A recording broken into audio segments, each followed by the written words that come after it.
ओम शांति। आज की मुरली का सार है, मीठे बच्चे, किसी भी कारण से कुल कलंकित नहीं बनना है। धरत पर ये धर्म ना छोड़िए, बाप से किया हुआ वचन सदा याद रहे। आज का प्रश्न है, बच्चों को कौन सी खबरदारी हर कदम पर रखना बहुत जरूरी है? उत्तर है, ईश्वर के सामने जो वचन लिया है, वायदा व प्रतिज्ञा की है, वह किसी भी हालत में निभाना है। यह खबरदारी रखना बहुत जरूरी है।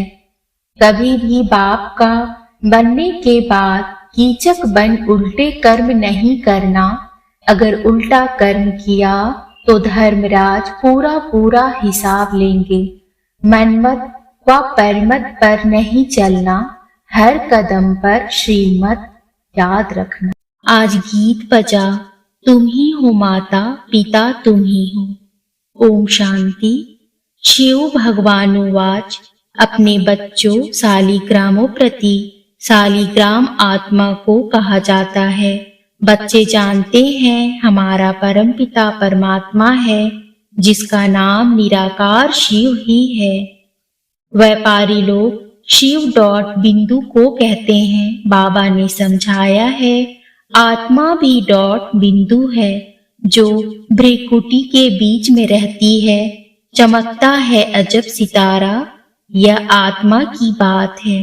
यह तो पहले निश्चय करना है। बरोबर हमारा निराकार बाबा शिव हमको पढ़ाते हैं। हमारा बाप शिव है, अहम आत्मा है। रुद्र कहे तो भी निराकार है, सिर्फ नाम अलग है, चीज एक ही है। वह है परमपिता परम आत्मा, परे ते परे रहने वाला, मनुष्य सृष्टि का बीज रूप, सर्व आत्माओं का बाप। यह निराकार आत्मा बोलती है साकार शरीर से। तुम बच्चे सम्मुख बैठे हो तो नशा चढ़ता है कि बरोबर शिव बाबा हमको पढ़ाते हैं। बाबा का अपना शरीर नहीं है, बाकी हर एक आत्मा के शरीर का नाम अपना अपना है। परमात्मा का एक ही नाम है। तो बाप समझाते हैं, मैं निराकार शिव हूँ। मैं तुम बच्चों के मुआफिक मनुष्य सृष्टि पर पुनर्जन्म लेने के लिए शरीर नहीं धारण करता हूँ। तुम सब साकारी हो, मैं साकारी सिर्फ अभी ही बनता हूँ। अभी ही सिर्फ प्रवेश कर पढ़ाता हूँ। इनकी आत्मा और तुम्हारी आत्मा सुनती है। यह अच्छी रीति धारण हो, तब बाप के साथ लव हो, परंतु शक्ल दिखाती है कि इतना लव किसका है ना। बाबा कहते हैं मुखड़ा खिल जाना चाहिए। जैसे कन्या पति के साथ मिलती है, जेवर आदि पहनती है तो मुखड़ा खिल जाता है। तुम बच्चों को ज्ञान श्रृंगार कराया जाता है तो खुशी का पारा चढ़ जाना चाहिए। बाबा तुम्हें कोई साकार रूप में नहीं फंसाते हैं, और सब तो देह अभिमानी अपने साकार तन में ही फंसाते रहते हैं। यह तो बाप कहते हैं, मुझ निराकार बाप को याद करो। हे लाडले बच्चे, हे आत्माएं, मैं परम आत्मा इस ब्रह्मा तन से तुम बच्चों को पढ़ाता हूँ। नहीं तो कैसे पढ़ाऊं? पावन बनाने लिए जरूर शरीर चाहिए। यह ड्रामा में नूंद है। शरीर बिगर तो मैं आ नहीं सकता हूँ। जैसे ब्राह्मणों को खिलाते हैं तो आत्मा को बुलाते हैं। ब्राह्मण को कुछ होता थोड़े ही है। आत्मा बोलती है, समाचार सुनाती है, वह भी होता है ड्रामा अनुसार। ड्रामा में नूंद है, सो सुनाया उसको पितृ कहा जाता है। सोन को पितृ कहा जाता है। जो एक शरीर छोड़ जाए दूसरा लेती है। अब तुम बच्चे जानते हो, बाबा है ज्ञान सागर, पानी के सागर की कोई बात नहीं। मनुष्य तो देह अभिमान में आते आते कितने काले बन गए हैं। अब फिर तुम देही अभिमानी बन गोरे बनते हो। आत्मा प्योर बनती जाती है। जितना तुम बाबा को याद करेंगे तो इस योग से तुम्हारे विकर्म दग्ध होंगे, पाप नाश होंगे। तुम जानते हो मम्मा बाबा कितनी मेहनत करते होंगे, तो भी कर्म भोग तो चुकतू करना पड़ता है। जन्म जन्मांतर का बोझ सिर पर रहा हुआ है। वह अंत में हिसाब किताब चुकतू होना है, नंबरवार पुरुषार्थ अनुसार। बच्चों को पता है रुद्र माला है ना, 8 की भी माला है, 108 और 16,108 की भी माला है। प्रजा तो अनगिनत है तो रुद्रमाला ही ना। सारी दुनिया में जो भी आत्माएं हैं सब रुद्रमाला है। बाप के सब बच्चे हैं, सारा सीजरा बनता है ना।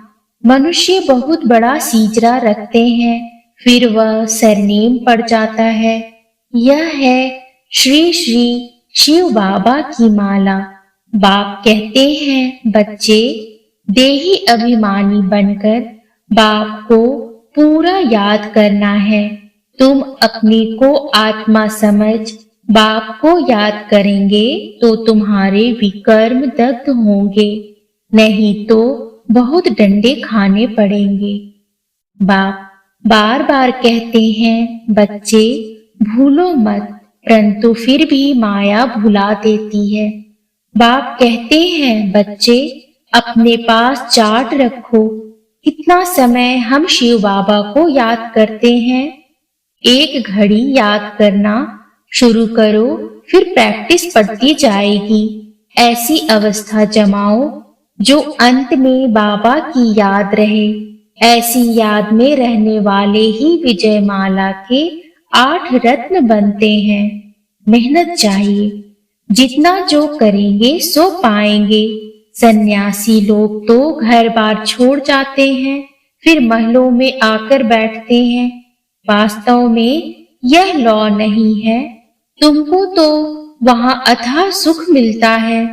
बाप गले लगाकर पुचकार करते हैं, मीठे बच्चे तुम चाहते हो हम साहूकार ते साहूकार बने, तो ऐसा पुरुषार्थ करो भविष्य के लिए। बाकी यहाँ की साहूकारी तो मिट्टी में मिल जानी है। किसकी दबी रही धूल में एक्सीडेंट होते आग लगती रहती है, एरोप्लेन गिरते हैं तो चोर लोग झट लूट मार कर सामान चोरी कर भाग जाते हैं। सो अभी तो यह बॉम्ब्स आदि बने हैं, इससे तो ढेर के ढेर मरेंगे। यह अभी की बातें फिर गाई हुई है। जो भी लखपति आदि हैं सब खत्म हो जाएंगे। अमेरिका कितना साहूकार है।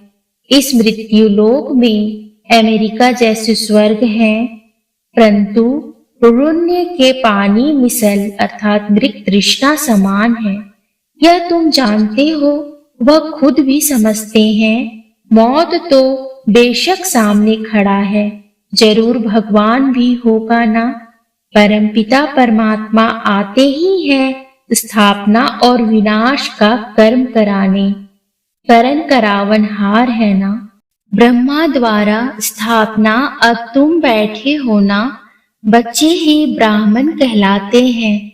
तुम दादे से वर्षा लेते हो। श्रीमत श्रेष्ठ गाई हुई है तो उस पर चलना है, देवता बनना है। बाप कहते हैं इस समय हर एक दुर्योधन और द्रौपदी है। एक कथा में है द्रौपदी किसके घर में रही तो कीचक उनके पिछाड़ी पड़े। द्रौपदियां तो वास्तव में सब ठहरी, कुमारी अथवा माता सब द्रौपदियां हैं। कन्याएं सर्विस पर जाती हैं तो कीचक पिछाड़ी में पड़ते हैं। फिर लिखा है भीम ने कीचक को मारा। कीचक माना एकदम गंदे, जो पिछाड़ी पड़ते हैं तो द्रौपदियों को बाप आकर नग्न होने से बचाते हैं। कन्याओं की तो बहुत संभाल करनी पड़ती है। कीचक आदि की अभी की बात है, उनसे बहुत संभाल करते रहना है। अगर बाप के पास आए और फिर कीचक बने तो पता नहीं धर्मराज क्या हाल कर देंगे। वह इस बच्चों को साक्षात्कार कराया हुआ है, बहुत सजाएं खाते थे। फिर बाबा से पूछा था, बाबा ने कहा साक्षात्कार कराएंगे तो जरूर सहन करना पड़ेगा, इनका हिसाब किताब उनके पापों से कट जाएगा। बाबा रखता तो किसका भी नहीं। तो बाप समझाते हैं, कीचक अथवा दुर्योधन नहीं बनो। कंस, जरासंधी, शिशुपाल आदि कितने नाम पड़े हुए हैं। कंस अर्थात जो विकारी होते हैं, कन्याओं को बहुत सताते हैं। अब तुम बाप के बच्चे ब्राह्मण बने हो देवता बनने के लिए, तो ब्राह्मण कुल को कलंक नहीं लगाना है। कलंक लगाएंगे तो कुल कलंकित बन जाएंगे। कुल कलंकित का तो कभी मुख भी नहीं देखना चाहिए। उन जैसा पाप आत्मा दुनिया में कोई होता नहीं। तो यहाँ बेहद का बाप जो आकर स्वर्ग का मालिक बनाते हैं, उनको भी तलाक दे देते हैं। उनको अजामिल पापी कहा जाता है, परंतु अजामिल जैसे पापियों का भी उद्धार तो होना ही है। सजाएं खाकर बहुत पीड़ित होते हैं, आत्माओं को बड़ा दुख होता है। परमपिता परमात्मा बेहद के बाप को फारकती दे देते हैं। इन जैसा पाप आत्मा इस दुनिया में कोई होता नहीं। दुनिया तो बहुत गंदी है, बड़ी खबरदारी रखनी है।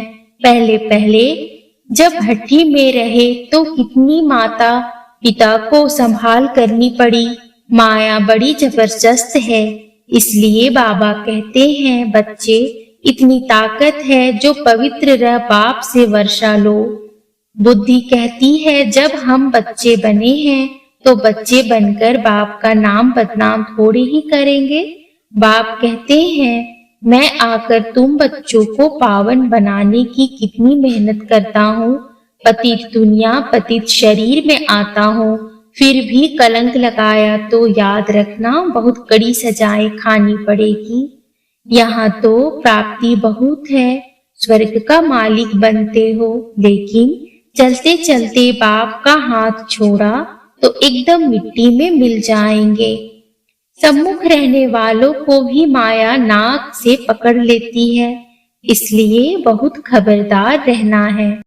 बाप का बनकर प्रतिज्ञा कर और फिर पवित्र ना रहे तो भी बहुत कड़ी सजा खानी पड़ेगी। ईश्वर के साथ वचन कर अर्थात प्रतिज्ञा करके पूरा निभाना है। ईश्वर साथ वचन अथवा प्रतिज्ञा करना, यह बात अभी ही होती है। शिव बाबा कहते हैं, प्रतिज्ञा करो हम पवित्र बन भारत को स्वर्ग बनाएंगे। अगर प्रतिज्ञा तोड़ी तो खल्लास। धरत पर ये धर्म ना छोड़िए, मर जाओ तो भी यह प्रतिज्ञा नहीं तोड़ना। जबान करके फिर बदल जाते हैं ना। अभी तुम जबान करते हो परमपिता परमात्मा के साथ।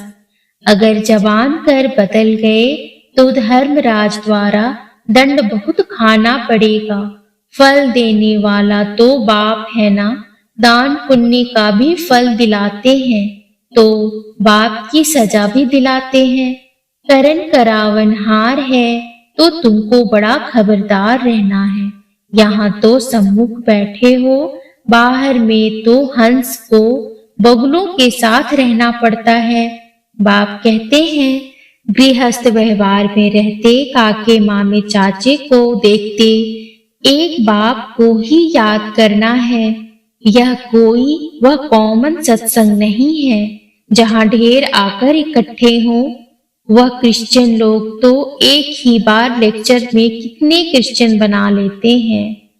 यहाँ ऐसे नहीं हो सकता। यहाँ तो जीते जी मरना पड़ता है, श्रीमत पर चलना पड़ता है, देह अभिमान छोड़ अपने को आत्मा समझना है। आत्मा परमात्मा अलग रहे बहुकाल, अब जबकि वह सतगुरु मिला है दलाल के रूप में, कहते हैं मुझ बाप को याद करो तो तुम्हारा बेड़ा पार हो सकता है। हाथ छोड़ा तो खत्म, महान पाप आत्मा बन जाते हैं। ऐसे महान पाप आत्मा भी देखने हो तो यहाँ देखो। बाप कहते हैं तुम बच्चे ऐसे पतित नहीं बनना, पुण्य आत्मा बनना। पापों से बचेंगे तब जब योग में रहेंगे। बॉक्सिंग में खबरदारी चाहिए, नहीं तो माया कभी पीठ पर घूसा मार देगी। माया पर जीत पाना मासी का घर नहीं है, यह है सतो प्रधान संन्यास। तुम बच्चों को बहुत संभाल रखनी है, दूसरी मत पर चला यह मरा।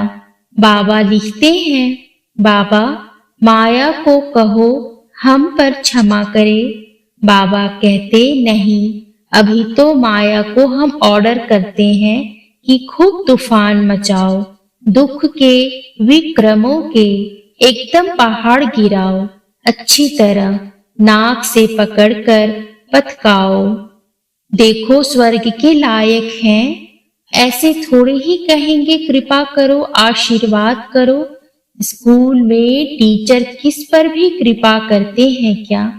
उन्हें तो पढ़ना है, यह नॉलेज है, अंधश्रद्धा की कोई बात नहीं।